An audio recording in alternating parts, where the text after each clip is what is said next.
안녕하세요. 오늘은 구글 3분기 어닝스콜을 15가지 사항으로 정리해 보겠는데요.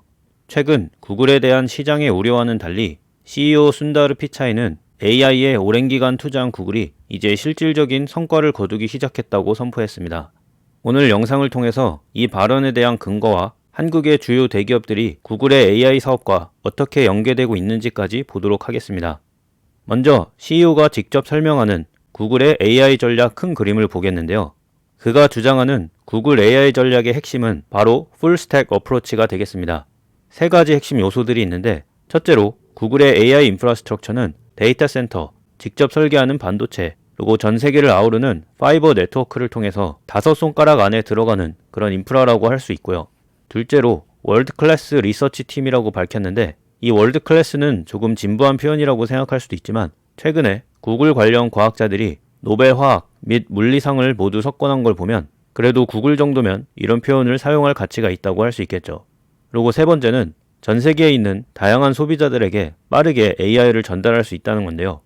예를 들어 제미나이 모델은 구글의 7가지 상품과 플랫폼들을 통해서 이미 매달 20억 명이 넘는 사람들이 사용을 하고 있습니다. 이 정도로 수많은 소비자들에게 빠르게 다가갈 수 있는 건 아마 애플 정도나 아이폰을 통해서 가능할 텐데, 이 부분에서 아직 구글이 더 앞서가고 있는 상황이죠. 즉, 최상위 AI 인프라 위에 뛰어난 인재들이 발전시키는 AI 모델을 수많은 사람들에게 빠르게 전달하는 이 선순환 구조를 벌추어스 사이클이라고 불렀습니다. 왜 이게 구글만의 특별한 요소인지는 오픈 AI를 통해서도 알아볼 수 있는데요.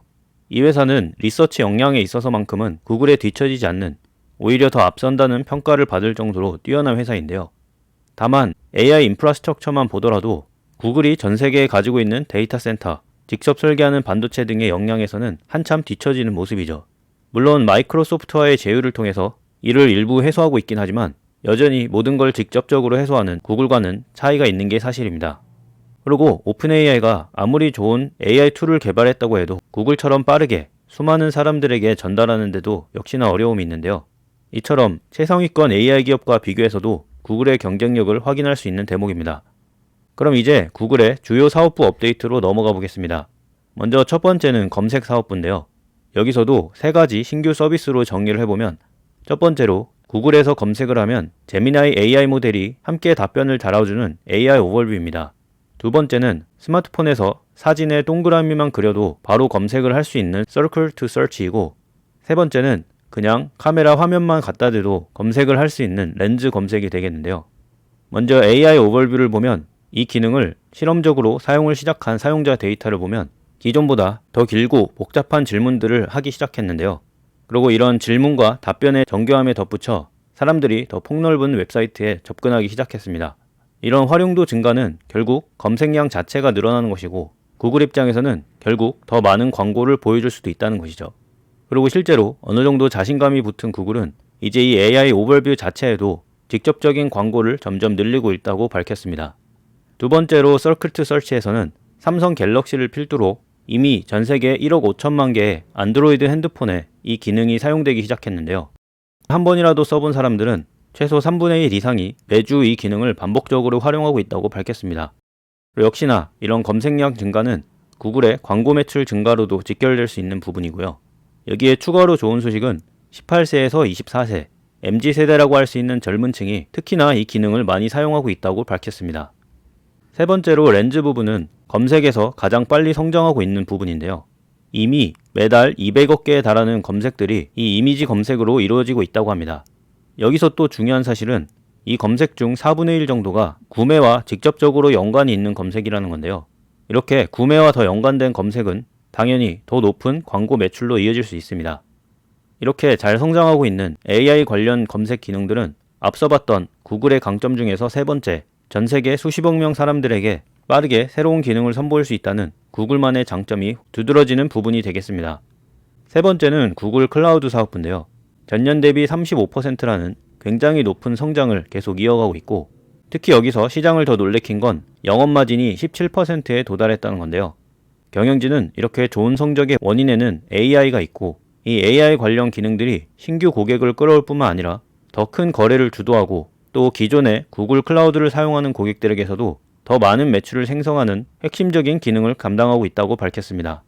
여기에 추가로 CEO는 5가지 AI가 어떻게 구글 클라우드에서 활약하는지를 보여줬는데요. 한 가지 예제를 보면 구글이 직접 설계하는 TPU, 반도체를 통해서 고객들의 비용을 절감시키고 있다는 겁니다. 예를 들어서 한국의 AI 리서치 부서는 구글 클라우드를 사용함으로써 멀티모달 모델의 인퍼런스 속도를 50%나 더 빠르게 했을 뿐만 아니라 영업비용도 72%나 감축시켰다는 걸 그 근거로 제공했습니다. 이 클라우드 사업부에서는 앞서 봤던 3가지 요소 중에서 구글의 AI 인프라스트럭처가 빛을 발한 부분이라고 할 수 있겠네요. 네 번째는 유튜브였는데요. 광고 및 구독 매출이 최초로 연기준 500억 달러를 넘겼습니다. 그리고 이 성장세는 구글 쇼츠와 탄탄한 TV 시청률로 계속 증가를 하고 있다고 합니다. 그 다음 Other Bets, 신규 투자 부분인데요. 여기서는 웨이모가 크게 강조됐습니다. 이미 이 자율주행 택시 사업은 매주 100만 마일에 달하는 완전 자율주행을 기록하고 있고 또한 매주 15만 실제로 매출을 창출하는 운행을 담당하고 있습니다. 그리고 웨이모 관련 3가지 주요 업데이트들이 있었는데 먼저 미국 어스틴, 애틀란타 지역에서 우버와의 파트너십을 시작했다는 것이고 또 한국의 현대자동차와 현대차 위에 웨이모를 가동시키는 자율주행 파트너십을 체결했습니다. 그리고 3번째로 6세대에 도달한 웨이모 시스템은 하나당의 가격을 계속 낮추고 있는 긍정적 상황이라고 발표했습니다. 최근에 구글이 웨이모에 50억 달러를 신규 투자했는데 이제 본격적으로 매출이 증가하는 단계에 있다는 걸 확인할 수가 있었습니다. 이 기타 사업 부분에서는 CFO가 윙이라는 드론 딜리버리 사업에 대해서도 잠시 얘기를 했는데요. 이 비즈니스도 아직 시범 단계에 있긴 하지만 월마트와 파트너십을 시작한 지 1년에 도달을 했고 현재 11개 점포를 통해서 26개 도시에 사는 고객들에게 배달을 제공하고 있다고 합니다. 이 윙은 아직은 작은 사업부긴 하지만 향후에 웨이모처럼 더 주목을 받는 사업부가 될 수도 있다는 생각이 들었습니다. 그 다음 재무 성적표로 넘어가 보겠는데요.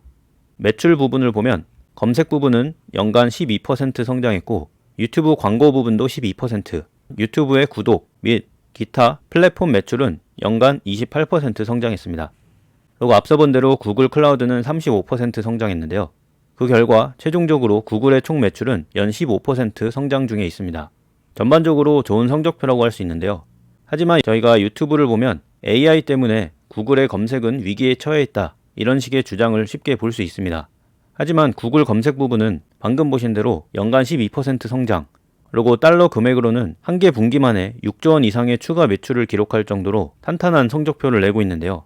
이런 구글 검색의 이익률은 현재 어떤지 한번 검토를 해보겠습니다. 구글 서비스 부분의 OP마진은 기존 35.2%에서 최근 분기 40%까지 오히려 마진이 더 좋아지고 있는데요. 그 덕분에 구글 회사 전체의 오퍼레이팅 마진도 32%까지 올라와 있는 상황이고 앞서 본 매출 성장과 조합을 해보면 영업이익 성장률은 34%에 달하고 있습니다. 최근 한 개 분기 만에 30조 원이 넘는 영업이익을 낸 구글의 장기적인 영업이익은 여기 그래프에 보이는 것처럼 현재 역대 최대치를 갱신하면서 계속 성장세를 타고 있습니다. 구글의 높은 이익과 관련해서 최근 주목을 받고 있는 건 클라우드 마진인데요. 왜냐하면 아마존, 마이크로소프트와 3대 클라우드로 통하는 구글 클라우드의 마진이 경쟁사 대비 크게 뒤처졌었기 때문입니다. 하지만 이번 분기 발표에 의하면 구글 클라우드의 OP 마진이 7배 상승하면서 기존 3%도 되지 않던 마진이 이제 17%대로 그러니까 경쟁사 대비해서도 상당히 정상화 가도를 달리고 있다는 건데요. 하지만 아직도 경쟁사 대비 조금 낮은 마진율이기 때문에 여기서 추가 상승을 할 수 있을지가 다음 분기의 주요 관전 포인트가 되겠습니다. 그럼 구글이 벌어들인 이 300억 달러에 달하는 영업 현금 흐름을 어떻게 활용했는지 보겠습니다. 먼저 절반이 조금 안 되는 130억 달러를 유형자산 투자, 그러니까 데이터 센터 건설에 대부분을 투자했고요. 그리고 영업 현금 흐름의 절반에 달하는 150억 달러를 자사주 매입에 활용했습니다. 그리고 나머지 20억 달러가 배당으로 지급됐는데요. 여기 자사주 매입 부분은 구글의 주가가 낮은 편은 아니기 때문에 굳이 이렇게 높은 가격대에 현금의 절반을 계속 자사주 매입하는 데는 불만의 요소가 될 수도 있겠습니다. 이와 관련해서 그나마 좋은 소식은 기존에는 꾸준히 자사주 매입을 했음에도 직원들의 주식 보상 때문에 계속 주식수가 늘어났었는데요. 하지만 최근 트렌드는 계속 주식 보상을 하면서도 전체 주식수가 조금씩 감소하는 모습이기 때문에 이건 투자자 입장에선 긍정적이라고 할 수 있겠습니다. 이제 마지막으로 Q&A 섹션으로 넘어가 보면 단연 AI 비용과 관련된 많은 질문들이 있었는데요. 왜냐하면 시장 전반적으로 AI 자체가 좋은 건 알겠지만 비용이 너무 과도한 건 아니냐 이런 식의 의구심이 많기 때문입니다. 하지만 구글 경영진은 이제 구글 검색에서도 다양한 AI 기능들을 활용하지만 이 검색대항 AI 비용을 상당히 낮출 수 있었다고 주장했는데요. 실질적 근거로도 제공한 게 최근 18개월 동안 지속적인 기술 개발을 통해서 AI 검색 비용을 90%나 낮췄다고 밝혔습니다. 특히나 이건 제미나이 모델의 규모가 2배나 불어나면서 동시에 진행된 것이기 때문에 상당히 의미 있는 값이라고 할 수 있고, 그 중심에는 구글이 자체로 개발하는 6세대 TPU 트릴리엄이 큰 활약을 했다고 볼 수 있습니다. 여기서 CEO는 한 발짝 더 나아가서 여태까지와는 달리 오히려 AI 기능을 더 확장하는 게 점점 더 쉬워질 거라고 밝혔는데요. 왜냐하면 여태까지는 제미나이 모델을 다양한 서비스들에 최초로 적용하는 단계였기 때문에 많은 시간과 비용이 들었습니다. 하지만 앞으로는 앞서 봤던 그 버추어스 사이클을 가동시키면서 신규 AI 모델들이 활동을 하는 게 점점 더 빠르게 진행될 뿐만 아니라 그 가격도 더 낮게 진행할 수 있다고 밝혔습니다. 그리고 이런 고객향 AI 서비스 관련뿐만 아니라 AI가 어떻게 사람들을 대체하는지에 대한 모습도 보였는데요. 예를 들어 구글이 새롭게 도입하는 컴퓨터 코딩의 4분의 1 이상이 AI가 만들어낸 코드라는 걸 밝혔습니다. 이걸 또 다른 재무 숫자로 확인할 수 있는 게 구글의 R&D 비용은 연간 11% 증가하고 있는데 오히려 직원의 수는 감소하고 있다는 것에서도 이걸 간접적으로 확인할 수 있었습니다. 이런 AI의 인력 대체는 조금 섬뜩한 뉴스일 수 있지만 구글 주주 입장에서는 직원의 수가 줄어들기 때문에 스톡옵션 발행도 줄어들고 회사의 마진도 좋아질 수 있다는 좋은 소식이 되겠습니다. 마지막으로 미국 법무부와 진행 중인 소송과 관련해서는 공격적으로 대응할 계획이라는 경영진의 발표가 있었습니다. 이번 분기에 구글 AI 관련 다양한 좋은 소식들이 있었지만 결국 이 소송과 관련해서 뉴스 헤드라인이 계속 장식되면 구글 주가에도 변동성이 계속 높아지는 요인이 되겠습니다. 어쨌든 오늘 정리해본 이런 15가지 사항을 저는 가치평가에 반영하면서 숫자로 투자를 하고 있는데요. 이 모델링의 결과를 보시려면 영상 하단에 있는 티처블 정회원 링크를 통해서 가능합니다. 오늘도 시청해주셔서 감사드리며 저는 다음 AI 테크 기업 분석에서 또 뵙도록 하겠습니다. 감사합니다.